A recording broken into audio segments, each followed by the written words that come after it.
बिस्मिल्लाहिर्रहमानिर्रहीम। अस्सलाम वालेकुम नाज़रीन, प्रोग्राम खबर की खबर के साथ मैं हूं आपका मेज़बान डॉक्टर बुलंद इकबाल। नाज़रीन, आज सबसे पहले हम बात करना चाहेंगे एक और अहम गिरफ्तारी जो अमल में आई। नैब ने नून लीग के रहनुमा एहसन इकबाल को Narowal sports city corruption case में ज़ेर हिरासत कर लिया। यहाँ आपको ये बताते चलेंगे जिस्मानी रिमांड के लिए कल एहसन इकबाल को एहतसाब अदालत में पेश किया जाएगा। मुस्लिम लीग नून के सदर शहबाज शरीफ ने एहसन इकबाल की बिला जवाज़ गिरफ्तारी को नैब ने आज गठजोड़ करार दे दिया है। कहते हैं कि पाक चीन दोस्ती और सीपैक को मजबूत बनाने वाले की गिरफ्तारी काबिल मजम्मत है। गिरफ्तारी का मकसद हुकूमत की नाअहली को अवाम के सामने बेनकाब होने से रोकना है। नाज़रीन, एक तरफ गिरफ्तारियों का सिलसिला जारी है, दूसरी जानिब जमानतों का सिलसिला जारी है। नैब के कानून में यानी एहतसाब अदालत का जो कानून है उसमें हिरासत में तो ले लिया जाता है, लेकिन बाद में फिर अदालत में जो प्रोसिक्यूशन है उसकी जानिब से अगर कोई सबूत नहीं पेश किया जाता तो फिर क्या ऐसे शख्स को जिसको कि हिरासत में लिया गया हो, क्या उसके पास ज़मानत का हक़ होता है या नहीं होता। क्योंकि कहा यह जाता है कि नैब के कानून में यानी एहतसाब अदालतों के कानून में ज़मानत की कोई गुंजाइश नहीं है, लेकिन जब ऐसा ही कोई मुल्ज़िम हाई कोर्ट या सुप्रीम कोर्ट जाता है तो वहाँ से ज़मानत मिल जाती है। हाल ही में कुछ ज़मानतें नैब अदालत की जानिब से भी दी गई हैं, कुछ मचल के रखवा के। इसी वाले से हम गुफ्तगू करना चाहेंगे। हमारे साथ इस वक्त ऑनलाइन मौजूद हैं एडवोकेट सुप्रीम कोर्ट जनाब खलीक अहमद साहब। अस्सलाम वालेकुम खलीक अहमद साहब, आपको खुशामदीद कहते हैं प्रोग्राम खबर की खबर में। वालेकुम डॉक्टर साहब, कैसे हैं? जी सर, मुझे बताइएगा कि नैब का जो कानून है, एहतसाब अदालतें जिस कानून के हवाले से काम करती हैं, तो ये कहा जाता है कि अगर कोई शख्स नैब के किसी भी केस में गिरफ्तार कर लिया जाए तो उसे जमानत नहीं मिल सकती, प्ली बार्गेनिंग हो सकती है लेकिन जमानत नहीं मिल सकती। क्या ये बात दुरुस्त है? जी डॉक्टर साहब, ये बात तो दुरुस्त है लेकिन इसमें मामला ये है कि हाई कोर्ट को ये इख्तियार है कि हाई कोर्ट जो है बेल दे सकती है, क्योंकि ये फंडामेंटल राइट है किसी भी शख्स का कि वो इनोसेंट है जब तक उसके खिलाफ केस प्रूफ ना हो। लेकिन क्योंकि नैब का कानून कुछ ऐसा है कि पहले कंप्लेंट आती है, कंप्लेंट को प्रोब करते, प्रोब करने के बाद इंक्वायरी होती। इंक्वायरी में जब इसमें इतना मटेरियल मिल जाता है कि चेयरमैन ने एक अथॉराइजेशन दे देता है कि जी आप इन्वेस्टिगेशन कर सकते हैं।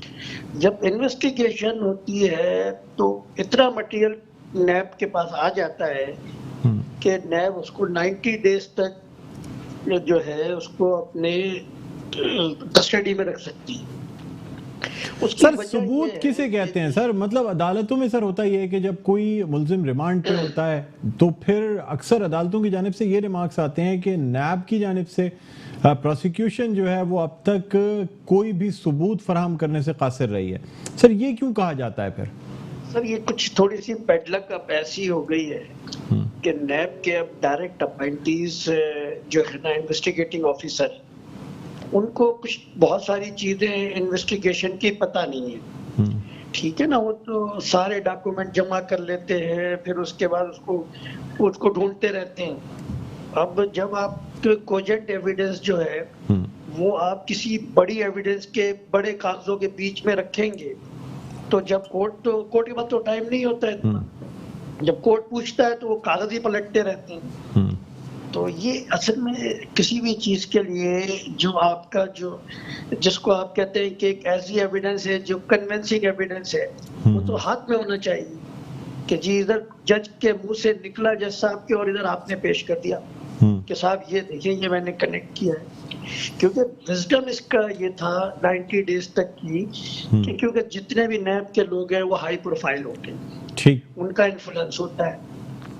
तो हम अब नैब की ये पॉलिसी ये थी नैब के लॉ में कि कहीं ऐसा ना हो कि वो डॉक्यूमेंट्री एविडेंस डिस्ट्रॉय करने की कोशिश की जाए अगर वो मुल्जिम बाहर है। तो इसलिए वो 90 डेज के लिए उसको अरेस्ट कर सकते थे और 90 डेज में अगर रेफरेंस नहीं आए तो 91 दिन जो है नैब कोर्ट को इख्तियार है कि वो बंदा छोड़ दे। ठीक है उसको तो लेकिन सर अगर रेफरेंस आ जाए और रेफरेंस में भी सबूत ना हो तो क्या नैब अदालत जो है वो किसी को जमानत पे रिहा कर सकती है? या जमानत का कोई सवाल ही नहीं पैदा होता नैब में? सवाल ही पैदा नहीं होता नैब का। नैब के यहाँ जो है वो बेल नहीं है। फिर जो है अगर नहीं है मटेरियल तो एक और एप्लीकेशन है जिसको 265K कहते हैं, वो उसके ऊपर जैसे बहुत सारे लोग छोड़े कोर्टों ने दिए हैं कि जी ये तो चार्ज किसी तरह भी प्रूव नहीं होगा चाहे सारे गवाह चल जाए, तो वो नैब को इख्तियार है।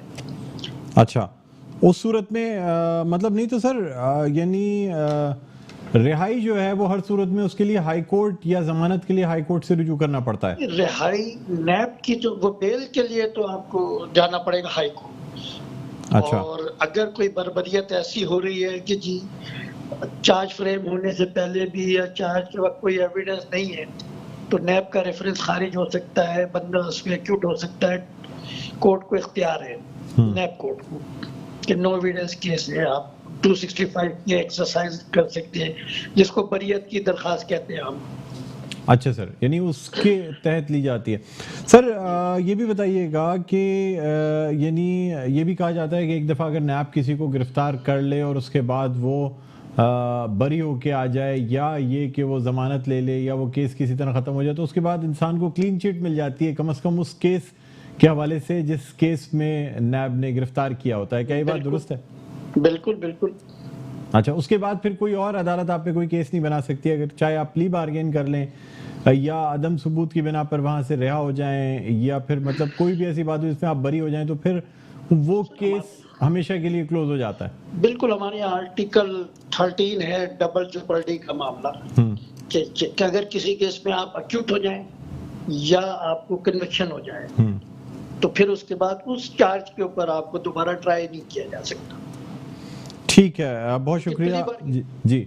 वो अलग चीज है जी। उसमें तो आप कन्विक्ट हो जाते हैं, तो उसके बाद तो वो आपको कोई जो उसकी रिक्वायरमेंट है वो आपको पूरी करनी है। अच्छा सर, प्ली बार्गेनिंग में इंसान को क्लीन चिट मिल जाती है या वो कन्विक्टेड समझा जाएगा और उस पे यानी सादिक और अमीन जो है वो नहीं रहेगा अगर प्ली बार्गेन कर लेता है तो? वो तो नहीं रहेगा, वो तो उसकी तो कंडीशन हो जाती है कि जी उसने बार्गेनिंग की है, वो 10 साल तक जो है अवामी ओहदा नहीं रख सकता, इलेक्शन नहीं लड़ सकता, लोन नहीं ले सकता, तो ये तो उसके ऊपर ऑर्डर की कंडीशंस होती है।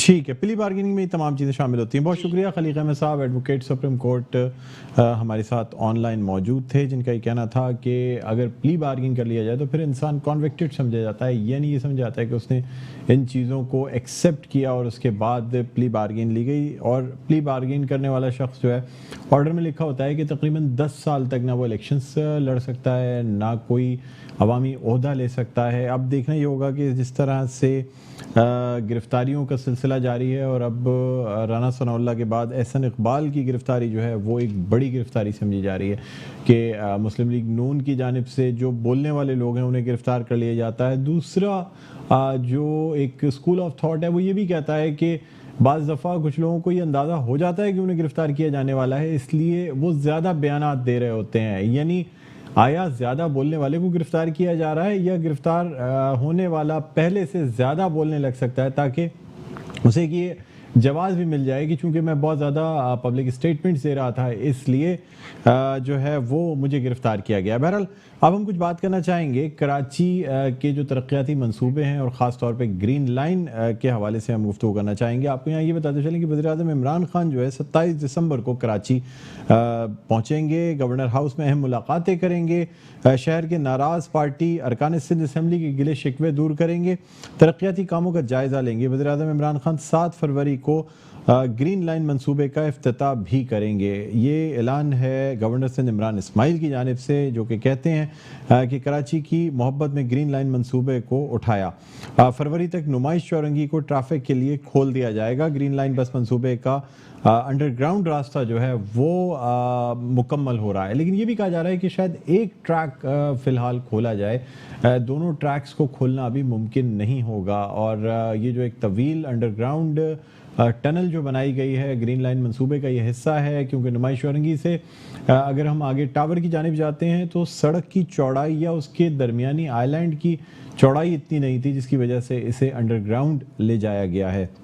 इसमें ये भी कहा जा रहा है कि शायद अगर ये यानी एक फ्लाईओवर की तरह या ओवरहेड कोई रास्ता बनाया जाता तो शायद बहुत आसान होता और शायद कई माह पहले या कई साल पहले ये मुकम्मल हो जाता। बहरहाल हम इसी वाले से गुफ्तगू करना चाहेंगे। हमारे साथ मौजूद हैं रहनुमा पाकिस्तान तहरीक-ए-इंसाफ और member national assembly Aftab Siddiqui साहब। अस्सलाम वालेकुम आफ्ताब सिद्दीकी साहब, आपको खुशामदीद कहते हैं प्रोग्राम खबर की खबर में।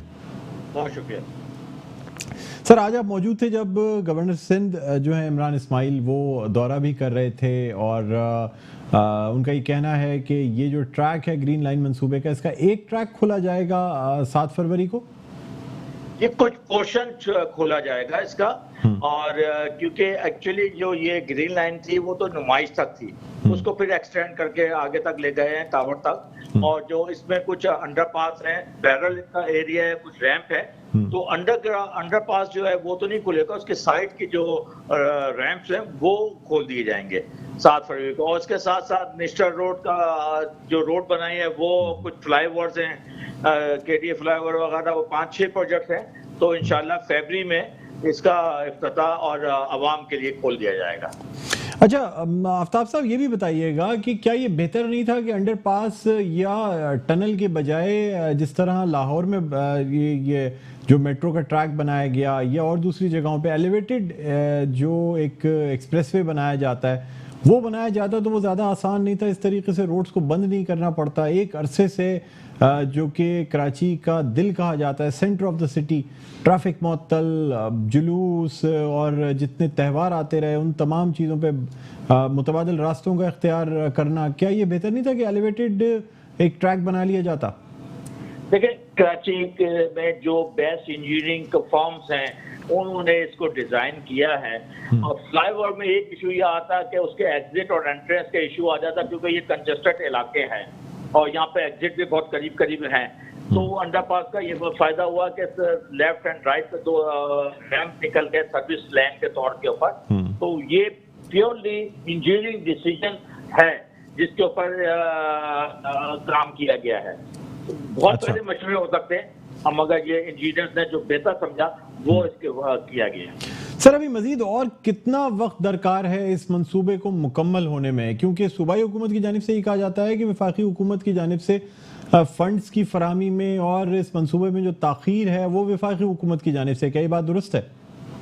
जरा आप सूबाई गवर्नमेंट के जो रिप्रेजेंटेटिव हैं उनसे जरा पूछिए कि फेडरल गवर्नमेंट और सिंध गवर्नमेंट का एग्रीमेंट कब हुआ है।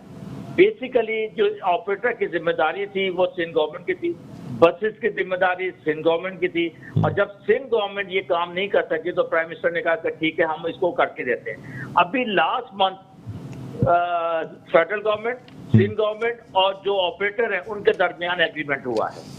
इसमें जरूर डिले हुआ है, मगर ये एग्रीमेंट की वजह से डिले हुआ है। मेरा ये ख्याल है कि next year, by the end of next year तक जो है ना ये ऑपरेशनल 100% ऑपरेशनल होगी। ट्रैक तैयार हो गया है और ट्रैक अगले 2-3 महीने में, 4 महीने में पूरा ट्रैक में आपको तैयार मिल जाएगा, मार्च अप्रैल तक। मगर बसेस की जो आएंगी वो अभी टेंडर होने जा रहा है, और जैसे ही टेंडर होता है तो वो उसकी सप्लाई का टाइम फ्रेम हमें दिया जाएगा, नंबर 1। नंबर 2, ऑपरेटर की जो रिस्पॉन्सिबिलिटीज हैं इसमें IT का भी बड़ा काम होगा। इसमें ये था कि रेट फाइनल करने थे कि किस पर किलोमीटर क्या रेट होंगे। तो इस किस्म के कई हर्डल्स थे जो अब सब रिमूव हो गए, और फेडरल गवर्नमेंट ने अपना फंड भी यहाँ पे भेज दिया है। सर, ऑपरेटर जो है वो मतलब सर बहुत सारे मंसूबे ऐसे होते हैं जो बिल्ट ओन ऑपरेट या बिल्ट ऑपरेट एंड ट्रांसफर के जो प्रिंसिपल है उस पे दिए जाते हैं। यानी एक कंपनी है पूरी बनाती है, कुछ अरसे तक अपने पास रखती है, उसके ऑक्ट्राई से पैसा उठाती है, उसके बाद ट्रांसफर कर देती है। बाज़ दफ़ा ऐसी भी कंपनीज हैं दूसरे ममालिक की जो पूरे मंसूबे बनाती हैं, खुद चलाती हैं। टर्किश कंपनीज हैं, चाइनीज कंपनीज हैं।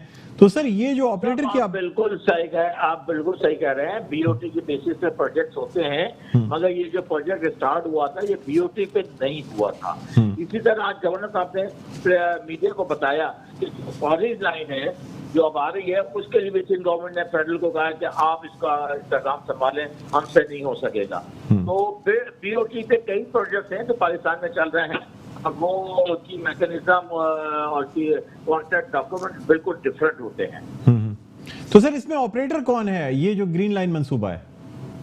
ये थर्ड पार्टी, मुझे इसका नाम नहीं मालूम, SIDCL जो सिंध इंफ्रास्ट्रक्चर डेवलपमेंट कॉर्पोरेशन है, वो उसने इसको डिसाइड किया होगा, टेंडर किया होगा, पार्टी टेंडर होगा ये अभी।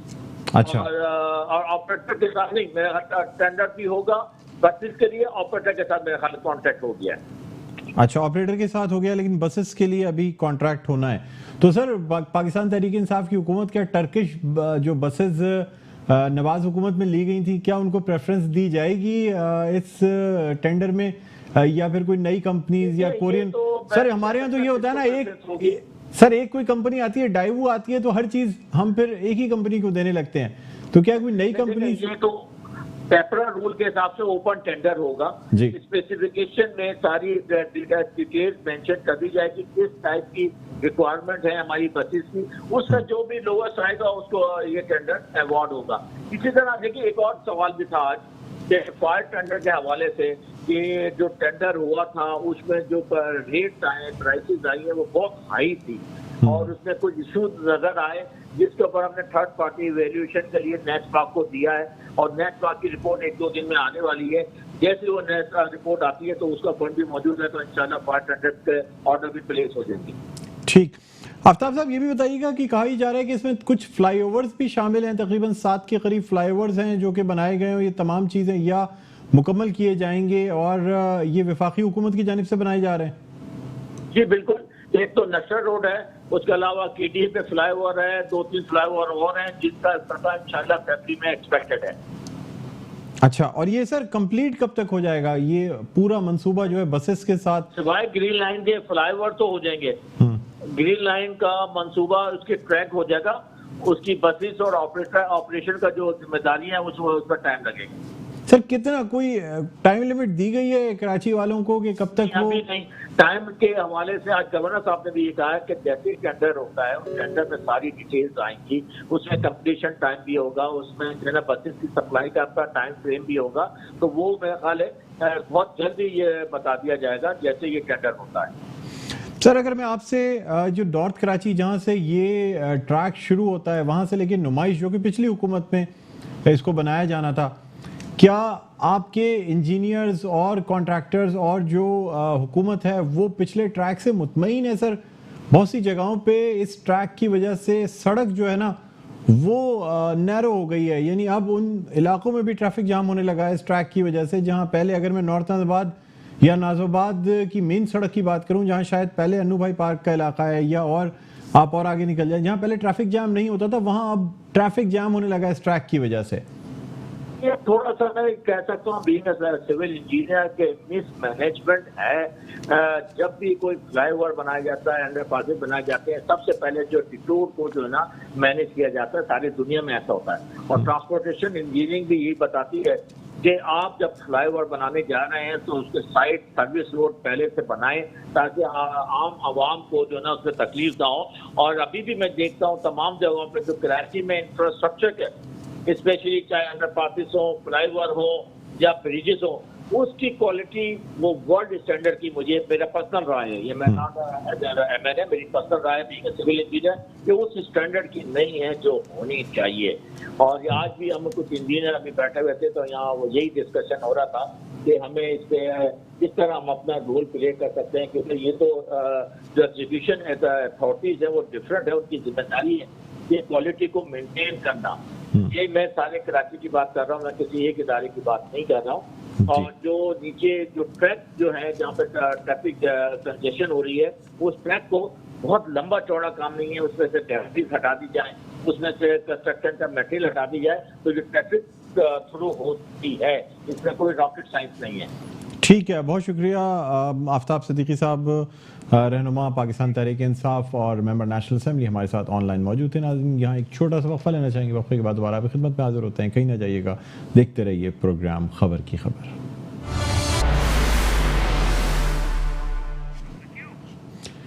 जी नाज़रीन, वेलकम बैक। एक दफ़ा आपको खुशामदीद कहते हैं प्रोग्राम में खबर की खबर। मैं हूं आपका मेज़बान डॉक्टर बुलंद इकबाल। अब हम कुछ बात करना चाहेंगे मुत्तहिदा कौमी मूवमेंट पाकिस्तान के हवाले से। कल एक इजहार यकजहती के तौर पर परवेज़ मुशर्रफ से एहतजाजी रैली भी निकाली गई। साथ साथ आपको ये भी बताते चलें कि ये कहा गया कि MQM को ख़त्म करने वाले आज देख लें कि किस तरह हम डटे हुए हैं। साथ ही साथ आपको ये बताते चलें कि कुछ लोगों ने मुत्तहिदा कौमी मूवमेंट पाकिस्तान की इस रैली में शिरकत भी की। शुरू में कहा गया कि शायद इन लोगों ने ये पार्टी ज्वाइन कर ली है। बाद में ये भी सुनने में आया कि उन्होंने कहा कि जी हम तो एक इजहार यकजहती के तौर पे या हम इस मुल्क से इजहार यकजहती के तौर पे इस जलसे में हम आए थे। और आपको ये बताते चलें कि ये जो रैली है, ये कहा गया कि ये रैली दरअसल अदलिया के ख़िलाफ़ नहीं है, बल्कि MQM अदलिया का हमेशा से एहतराम करती है। लेकिन परवेज़ मुशर्रफ यानी जनरल रिटायर्ड परवेज़ मुशर्रफ ने कारगिल में इंडिया को ज़बरदस्त जवाब दिया। परवेज़ मुशर्रफ के दौर में पाकिस्तान ने तरक्की की, मईशत बेहतर हुई, आवाम को रोज़गार मिला। आज हालात ये हैं कि कराची एक बार फिर जो है वो यानी कराची वाले सड़कों पर निकल आए हैं। आपको ये बताते चलें कि इस रैली से मुख्तलिफ रहनुमाओं ने भी खिताब किया, जिसमें मुत्तहिदा कौमी मूवमेंट पाकिस्तान के कन्वीनर डॉक्टर खालिद मकबूल Siddiqui, senior deputy convener Aamir Khan ने भी खिताब किया और ख़ास तौर पे जिन लोगों ने शिरकत की, तो इसी हवाले से हम गुफ्तगू करना चाहेंगे। इस वक्त हमारे साथ ऑनलाइन मौजूद है रहनुमा मुत्तहिदा कौमी मूवमेंट पाकिस्तान साजिद अहमद साहब। अस्सलाम वालेकुम साजिद अहमद साहब, आपको खुशामदीद कहते हैं प्रोग्राम खबर की खबर में। जी सब ठीक ठाक है जी, अल्लाह का करम, मैं ठीक हूँ। अच्छा सर, कहा यह जा रहा है कि मुत्तहिदा कौमी मूवमेंट पाकिस्तान ने कम अज़ कम वो हक़ अदा कर दिया जो जनरल रिटायर्ड परवेज़ मुशर्रफ ने जिस तरह मुत्तहिदा कौमी मूवमेंट का साथ दिया, जिस तरह से एक कौमी धारी की सियासत में या हुकूमत में शामिल करके एक तवील अरसा आपने हुकूमत में गुजारा। मुत्तहिदा कौमी मूवमेंट ने परवेज़ मुशर्रफ की जो हुकूमत थी, दौरे हुकूमत, उसमें क्या कहते हैं सर? अच्छा, इसमें तो कोई शक नहीं कि परवेज़ मुशर्रफ ने पूरे पाकिस्तान के लिए किया। आपको याद होगा जो उस वक्त बल्दियाती सिस्टम था, उस बल्दियाती सिस्टम के तहत पूरे पाकिस्तान के अंदर डेवलपमेंट के काम हुए, तामीराती तरक्याती काम हुए। पाकिस्तान के जितने सूबे हैं, उनकी सिटीज हैं, उनकी यूनियन काउंसिल्स हैं, उनके अंदर बहुत ज्यादा काम हुए। तो जो रियल जो बल्दियाती सिस्टम दिया तो वो था परवेज़ मुशर्रफ साहब। अच्छा, रह गई बात कि MQM ने इतना क्यों बड़ा उनका साथ दिया, क्योंकि उसने पूरे पाकिस्तान के लिए उन्होंने किया था। पूरे पाकिस्तान के अंदर डेवलपमेंट के काम, तामीराती काम, तरक्याती काम, डॉलर की रेट उस जमाने के अंदर देख रहे हैं, इकॉनमी की सूरत उस जमाने की देख रहे हैं, इंडस्ट्री की सूरत उस जमाने की देख लें आप, बैनुल-अक़वामी ताल्लुकात उस जमाने के आप देख लें अगर, तो उस जमाने और जमाने में बहुत ज्यादा फर्क है। उन्होंने पूरे पाकिस्तान के लिए किया। अच्छा साजिद भाई, आपसे यहाँ एक सवाल पहले इब्तिदा में करना चाहूँगा सर। जिस वक्त जनरल रिटायर्ड परवेज़ मुशर्रफ के जो इब्तिदाई दौरे हुकूमत था, उसमें मुत्तहिदा कौमी मूवमेंट उस तरह से साथ नहीं थी, इसलिए कि बल्दियाती इलेक्शंस जो इस निज़ाम के तहत पहले बल्दियाती इलेक्शंस हुए, जिसमें नेमतुल्लाह खां को जो है कामयाबी मिली थी, नाज़िम बने थे, उस वक्त मुत्तहिदा कौमी मूवमेंट पाकिस्तान ने उन इलेक्शंस का बाइकॉट किया था। 4 साल आपने बल्दियात से दूर रह के गुजारे, उसके बाद फिर आपने इंतखाबात में हिस्सा लिया मुत्तहिदा कौमी मूवमेंट पाकिस्तान ने, और मुस्तफ़ा कमाल को जो है वो नाज़िम बनाया गया। क्या कहते हैं सर? अच्छा, आपको याद होगा कि MQM ने 93 के अंदर कौमी असेंबली का बाइकाट किया था। जी जी सर। और 12 घंटे के मुख्तसर नोटिस पर सुबह असेंबली में हिस्सा लिया था। बिल्कुल बिल्कुल। अच्छा, उस वक्त मैसेज हमें ये था कि आपको 4 सीटें दी जाएंगी, अगर लेनी तो लें, वरना तो हमने उस वक्त ये कहा कि आप पूरी सीटें किसी को दे दें, MQM का बाइकाट करें। तो कुछ यही सूरत किया, पूरे इख्तलाफात उस जमाने के अंदर भी हमारे थे। तो सर सूबाई असेंबली की पूरी सीटें देने की बात हो गई थी साजिद भाई, 4 सीटें कौमी असेंबली के लिए, तो सूबाई की पूरी सीटें देने की बात हो गई थी, तो आपने कहा चलो ठीक है, फिर सूबाई की पूरी सीटें ले लेते हैं, कौमी असेंबली में जाते। नहीं हुआ था। अच्छा, कराची में उस वक्त लोग रियाज थे, MQM के खिलाफ ऑपरेशन चल रहा था और बहुत तेज ऑपरेशन था वो, लेकिन फिर भी MQM ने प्रूव किया जब 12 घंटे के मुख्तसर नोटिस पर MQM को आजादी दी गई खुलकर काम करने की, तो MQM ने सुबह असेंबली की सारी नशस्तें जीती और भरपूर अंदाज में जीती, बल्कि एक को ज्यादा जीती। अच्छा, इसके अलावा मुशर्रफ साहब ने क्या किया कराची के लिए, पाकिस्तान के लिए? आपको याद होगा कि 9 रियाज कराची के अंदर थे, एक जगह के लोग दूसरे जगह नहीं जा सकते थे, मुशर्रफ साहब ने उन लोगों एरियाज खोल दिए थे। सब मिलकर सियासत करें। ऐसा नहीं हो सकता कि एक तबका शहर के अंदर रहते हुए अपने घरों पे न जाए और दूसरा तबका उसको आने न जाए। उन्होंने इस सिस्टम को ब्लॉक किया और उन्होंने इस सिस्टम को तोड़ा, बदल किया। उन्होंने नौकरियात क्या कहते हैं तमाम खत्म किए थे। फिर उसके बाद उन्होंने आजादी दी। आजादी इसलिए दी कि वो जानते थे कि इनका वोट बैंक मौजूद है ग्राउंड पर, ये लोग रियल हकीकी मानों में ये हक अदा करते हैं ग्राउंड पर मौजूद होने के बाद। तो जब उन्होंने चार्ज दिया तो एमकेएम ने प्रूव भी किया, साबित भी किया कि एमकेएम के अंदर एनर्जेटिक लोग हैं, एमकेएम नजरियाती जमात है। एमकेएम पाकिस्तान वो जमात है जो बड़े बड़े चैलेंज से मुकाबला करती है और मुकाबला किया भी। तो एमकेएम के साथ उन्होंने बहुत कुछ किया और हमने अच्छी नस्ल वाला होने का सबूत भी दिया कि अच्छी नस्ल के लोग जब कोई उनका बुरे वक्त में साथ देता है तो अच्छी नस्ल के लोग जब उस शख्स पर उस पद पर जो बुरा वक्त पड़ता है उसके लिए मैदान में डट के सामने आ जाते हैं। और वैसे भी मेरे ख्याल में दुनिया इस फैसले के खिलाफ बहुत कुछ कह चुकी है सर। लेकिन यहाँ एक बात और की जाती है साजिद भाई, जब जनरल रिटायर्ड परवेज मुशर्रफ कराची आए थे और उस वक्त ये लोग उम्मीद लगाए हुए थे कि शायद मुत्तहिदा कौमी मूवमेंट पाकिस्तान की जानिब से उनका इस्तकबाल किया जाएगा एयरपोर्ट जाके। सर उस वक्त मुत्तहिदा कौमी मूवमेंट पाकिस्तान की जानिब से एयरपोर्ट कोई नहीं गया था, बहुत कम लोग मौजूद थे जो कि जनरल रिटायर्ड परवेज मुशर्रफ का इस्तकबाल करने पहुंचे थे उनकी अपनी पार्टी के। सर उस वक्त तो साथ नहीं दिया था मुत्तहिदा कौमी मूवमेंट पाकिस्तान ने। हुआ ये जी कि मुशर्रफ साहब ने एक पार्टी बना ली थी जी, और फिर पार्टी के इंसान कोई बना ले तो यकीनन उसके कारकुनान ही उसको वेलकम करेंगे। लेकिन जो मॉरल सपोर्ट एमकेएम को 100% हमेशा दिए और आज भी इसके अगर हालात में एमकेएम के साथ खड़ी है। देखिए बहुत सारी अपोजिशन जमातें जिन्होंने उस दौर के अंदर भी बहुत सारे फायदे उठाए कि मुशर्रफ साहब ने मीडिया को आजाद किया। बहुत मीडिया मीडिया उस तरह से आजाद नहीं था पाकिस्तान के अंदर, लेकिन उन्होंने मीडिया को आजाद किया। उन्होंने एनआरओ दिया उन जमातों को जो जमातें आज मुखातमत कर रही हैं। एक दोनों जमातों के रहनुमा सरबरा लंदन में थे, वो वापस पाकिस्तान आए, पाकिस्तान में आके इलेक्शन लड़ा। तो बहुत कुछ उन्होंने किया। मेरे ख्याल में रियल जमहूरियत अगर किसी ने दिए तो मुशर्रफ साहब ने दिए कि तमाम सियासी जमातों के रहनुमा जो बाहर मौजूद थे वो आजादाना तौर पर पाकिस्तान आए, एनआरओ हुआ, रिकंसिलिएशन आप कहने उसको हुआ, कुछ भी हुआ। उन्होंने आके इधर इलेक्शन लड़े, पॉलिटिक्स की, सियासत की और आज तक कर रहे सारे के सारे। लेकिन हमें अफसोस ये होता है कि बुरे वक्त में उसका साथ ना देना, मतलब एक रियल सपोर्ट उसको, एक लीगल सपोर्ट उसको करनी चाहिए। और जो फैसला आया इस फैसले को मेरे ख्याल में सभी ने तनकीद का निशाना बनाया है। सभी ने तनकीद का निशाना इसलिए बनाया है कि जिस तरह से उस फैसले में देखा गया है, कहा गया है कि अगर वो मर जाए, उनकी वफात हो जाए, दुनिया से चले जाए, तो उनकी बॉडी को कब्र से निकाला जाए, सीधा जाए और डी चौक लटकाया जाए। मेरे ख्याल में इस्लाम भी नहीं कहता, कानून भी नहीं कहता। बेशक बिल्कुल फैसलों में अज़बियत तासुब झलकती नजर आती है और जो कि दुनिया में लोगों को नजर आई है और यकीनन फिर लोगों ने इसकी मुखालफत भी की है। बिल्कुल कोई भी इंस्टीट्यूशन कुरान नहीं है, हदीस नहीं है, या उसमें ऐसे लोग नहीं बैठे हुए जो 100% मेरे ख्याल में फरिश्ते हों। हर जगह मुख्तलिफ लोग होते हैं। अगर सजा दी नहीं तो फिर उन जजेस को भी सजा दी जाए कि जिन्होंने मुख्तलिफ वक्तों के अंदर डिक्टेटर की हुकूमत बनने में सपोर्ट की। उन्होंने एलएफओ के तहत उन्होंने हल्फ लिया और हल्फ लेकर उनको उन्होंने रियल सपोर्ट दी। मेरे ख्याल में फिर अगर एहतसाब किया जाए तो पाकिस्तान 1947 में बनाया, 47 से आज तक जितने भी आईनी गैर कानूनी गैर आईनी काम पाकिस्तान के अंदर हुए लोगों ने किए, फर्द ने किए, किसी ने किए। फिर सबको अगर वो मर गए हैं, वफात पा गए, तो उनकी लाशों को निकाला जाए, घसीटा जाए और डी चौक पे लटकाया जाए। ऐसा फिर स्टार्ट किया जाए तो फिर बैकग्राउंड में माजी के अंदर जो कुछ आईनी गैर कानूनी काम हुए हैं उनके खिलाफ बहुत कुछ होना चाहिए।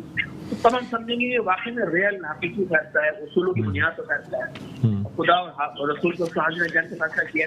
लेकिन इस फैसले के अंदर अज़बियत तासुब नजर आई। लेकिन कराची के लोगों ने कल प्रूव कर दिया मुत्तहिदा पाकिस्तान के इस रैली में, जलसे में आकर कि पूरा कराची रोडों पर था, सड़कों पर था। बिल्कुल सबसे प्रूव किया कि सबके सब साथ है। बिल्कुल गवर्नमेंट पाकिस्तान की एक आवाज पर सबके सब कराची के लोग निकले और बेहतरीन अंदाज में यूनिटी का सबूत दिया, प्रूव किया कि कराची के लोग मुशर्रफ साहब के साथ हैं और इस फैसले के खिलाफ है।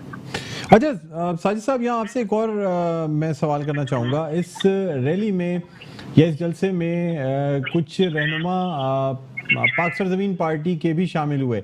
सर, ये बातें की जा रही थी जब बाग़ जिन्ना का जलसा मुत्तहदा कौमी मूवमेंट पाकिस्तान ने किया था, उस वक्त ये कहा जा रहा था कि शायद बहुत से अहम लोग पाक सरजमीन पार्टी के दोबारा शमूलियत इख्तियार करेंगे मुत्तहदा कौमी मूवमेंट पाकिस्तान में।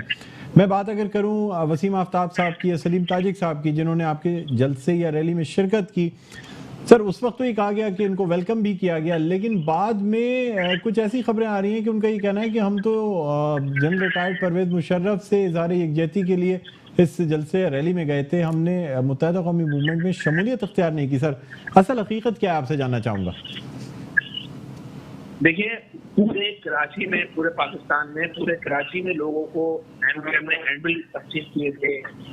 जगह जगह एमकेएम के टाउन्स बने हुए हैं, डिस्ट्रिक्ट बने हुए हैं। दूसरे तक कारकुनों ने बहुत ज्यादा मेहनत की और सबको कहा कि सब आए और सब आकर इज़हार यकजहती करें मुशर्रफ साहब के साथ, क्योंकि एमकेएम ने कॉल दी है। नहीं तो सर, वसीम आफ्ताब और सलीम ताजिक क्या मुत्तहदा कौमी मूवमेंट में शामिल हो गए या नहीं हुए? सर ये जानना चाह रहा हूँ सिर्फ।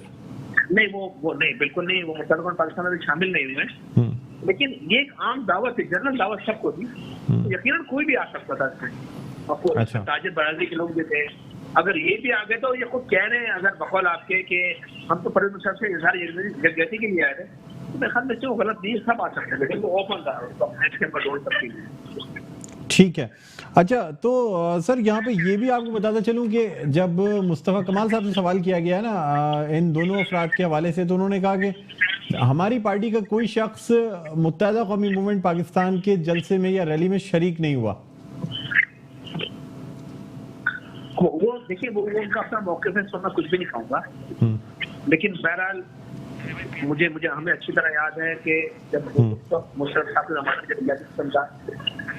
मुशर्रफ साहब ने और एमकेएम की पूरी टीम ने एक मिल के कराची में काम किया था। एमकेएम में थिंक टैंक में बाकायदा तौर पर मुझे अच्छी तरह याद है, फंडिंग के लिए बहुत ज्यादा कोशिश करते थे, बहुत ज्यादा बात करते थे मुशर्रफ साहब से, और वो उनकी बात को रखते भी थे उस वक्त क़यादत की बात से। अच्छा, एक आखिरी सवाल साजिद भाई आपसे करना चाहूंगा, क्या 22 अगस्त के बाद किसी ऐसे ऑप्शन पर गौर हुआ था कि जनरल रिटायर्ड परवेज मुशर्रफ को ये दावत दी जाए कि वो पार्टी की सरबराही संभाले मुत्तहदा कौमी मूवमेंट पाकिस्तान की? मेरे ख्याल में इस हवाले से जो मुझे याद आ रहा है जी कि हमारे किसी रहनुमा ने स्टेटमेंट दिया था कि सरबराह के लिए कोई वैकेंसी इधर नहीं है, जिसको भी आना है आए, एज ए कारकुन काम करें। जो एक तरीका प्रमोशन का, प्रोजेक्शन का एक पार्टी के अंदर होता है, हम भी कारकुन लेवल से गली मोहल्लों में काम किया, फिर आगे बढ़े, तो तरीकेकार सबके लिए मेरे ख्याल में वही न्यूज सबके लिए एमकेएम के अंदर है, और मुझे नहीं याद पड़ता कि किसी ने ऑफर किया होगा आप आगे। ठीक है, बहुत शुक्रिया। साजिद अहमद साहब रहनुमा मुत्तहदा कौमी मूवमेंट पाकिस्तान हमारे साथ मौजूद थे, जिनका कहना था कि जनरल रिटायर्ड परवेज मुशर्रफ से इज़हार यकजहती के लिए रैली निकाली गई थी। कराची की आवाम ने साबित कर दिया कि वो जनरल रिटायर्ड परवेज मुशर्रफ के तमाम किए गए कामों पे और ख़ास तौर पे इस वक्त जब मुश्किल की घड़ी है तो उनके साथ हैं और इस अदालती फैसले की भरपूर अंदाज में मजम्मत करते हैं। नाज़रीन, एक छोटा सा वक्फा लेना चाहेंगे, वक्फे के बाद दोबारा आपकी खिदमत में हाजिर होते हैं। कहीं ना जाइएगा, देखते रहिए प्रोग्राम खबर की खबर।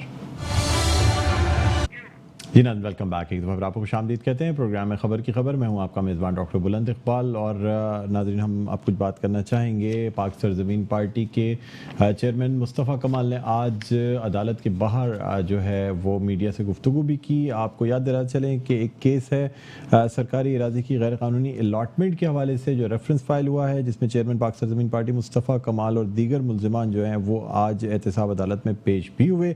मुलजिम जैन मलिक की हाजिरी से ससना के हवाले से जो दरख्वास्त दायर की गई थी उसे मुस्तरद कर दिया गया अदालत की जानिब से, और समाअत जो है वो 17 जनवरी तक मुलतवी कर दी गई है। इसी वाले से हम गुफ्तगू करना चाहेंगे।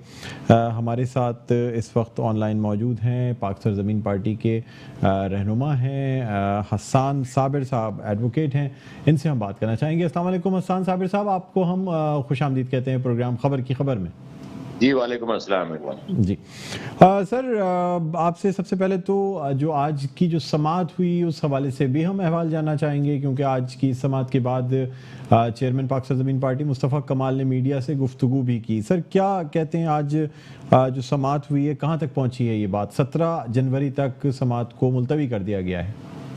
देखें, समाअत तो इस हद तक थी कि क्योंकि जज साहिबा जो कोर्ट नंबर 3 की थी वो डीनोटिफाई हो गई कोर्ट से, तो जाहिर है कि कोर्ट वेकेंट है और जो इंचार्ज जज साहब हैं उनके पास ये केस हेयरिंग के लिए था।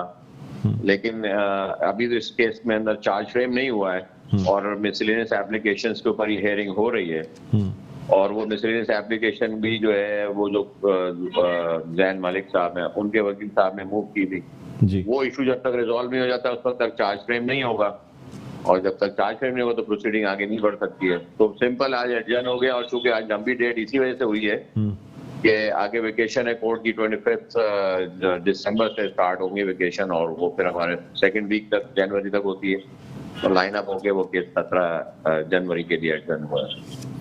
ठीक है।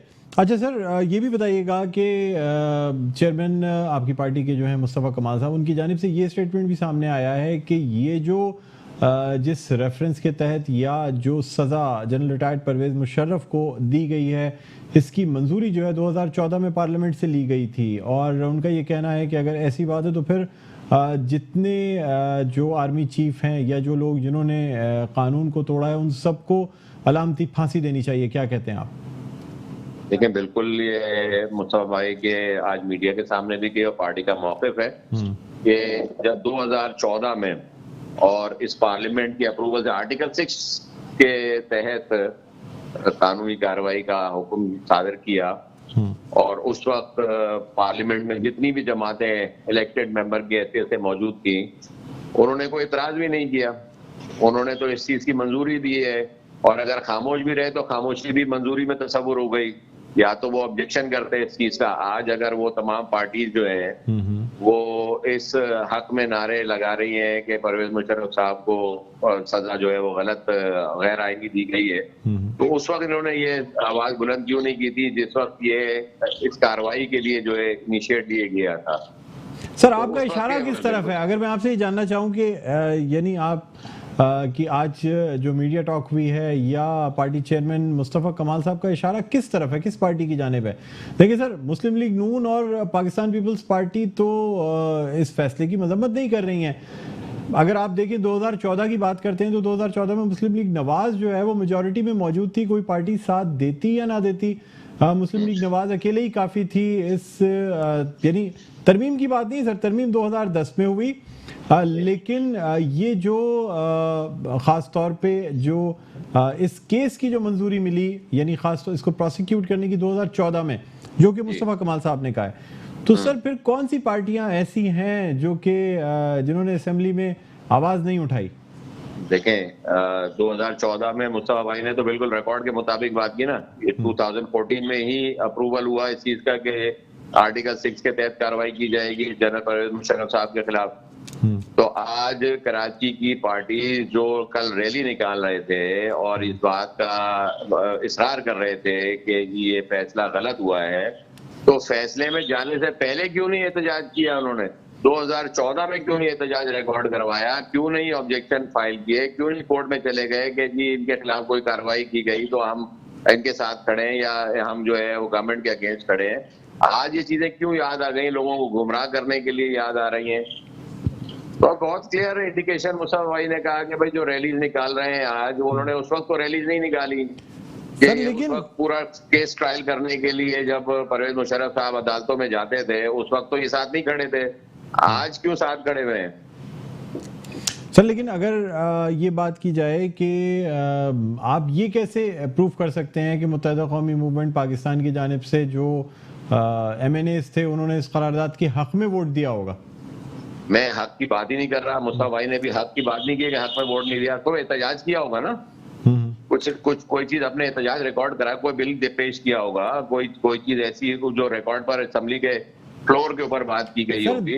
आपसे अगर ये सवाल करना चाहूँ कि 2014 में मुस्तफा कमाल साहब की अपनी क्या पोजीशन थी? क्या वो मुत्तहिदा कौमी मूवमेंट पाकिस्तान का हिस्सा थे या कहीं पे भी नहीं थे? उस वक्त छोड़ के जा चुके थे जी, उस वक्त उन्होंने एमकेएम को छोड़ दिया था। ठीक है। अच्छा सर, बहरहाल बस आपसे यही आपका एक सवाल और था, माजरत, आपने एक सवाल किया था कि जी 500 लोगों को और जो उन्होंने कहा कि अलामती जो सजा दी जानी चाहिए, जी जी, वो बिल्कुल देखें, ये आर्टिकल 6 के अंदर मौजूद है कि एड्स एंड एबेटर्स, मुआविन और मददगार, उनके खिलाफ भी कार्रवाई होगी। तो क्या जनरल परवेज मुशर्रफ साहब अकेले थे जिन्होंने इम्प्लीमेंट किया था? नहीं, पूरी टीम उनके साथ थी। उस वक्त के चीफ मिनिस्टर्स, उसके गवर्नर्स, उस वक्त के मिनिस्टर्स, उस वक्त का लॉ डिपार्टमेंट, उन सारे लोगों को क्यों नहीं ट्रायल के लिए पेश किया गया? ठीक है जी, बहुत शुक्रिया। हसन साबिर साहब हमारे साथ मौजूद थे, रहनुमा पाकिस्तान ज़मीन पार्टी, जिनका ये कहना था कि जो पार्टी चेयरमैन ने स्टेटमेंट दी है कि जिस तरह वो लोग जो कि परवेज़ मुशर्रफ के साथ मौजूद थे उस 3 नवंबर 2007 के उस अमल में, उन तमाम लोगों को या तो फांसी देनी चाहिए या फिर शुरू से लेकर आज तक जितने लोगों ने पाकिस्तान में आइन या कानून शिकनी की है सबको अलामती फांसी देनी चाहिए। पर नाज़रीन, अब हम कुछ बात करना चाहेंगे। कराची में ख़ास तौर पे सिंध में जब से सर्दी में इजाफा हुआ है तो इसके साथ ही साथ मुल्क भर में गैस का संगीन बहरान पैदा हो गया है।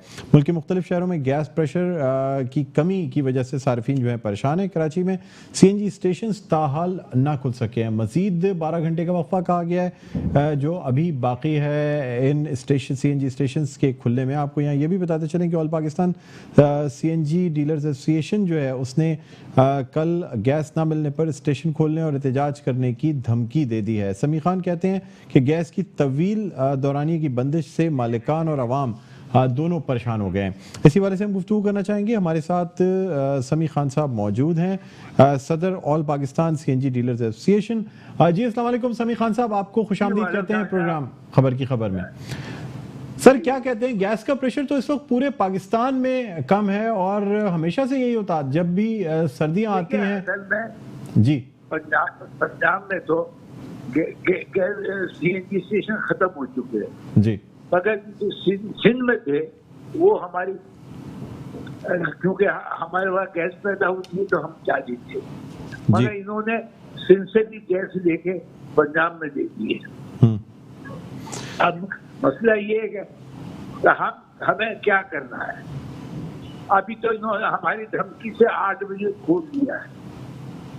अच्छा। मगर आगे मुझे खतरात दिखाई दे रहे हैं।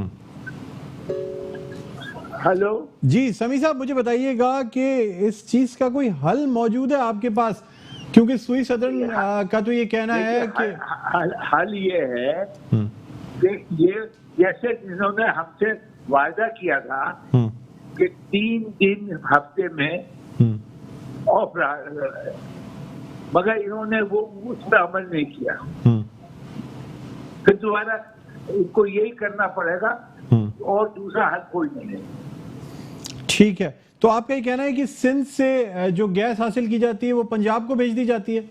पंजाब को दे रही है और इंडस्ट्रीज को वहाँ इस्तेमाल कर रहे हैं। तो सर अब तो ये कहा जा रहा है ना कि 12 घंटे के बाद ये CNG स्टेशन जो हैं खोल दिए जाएंगे।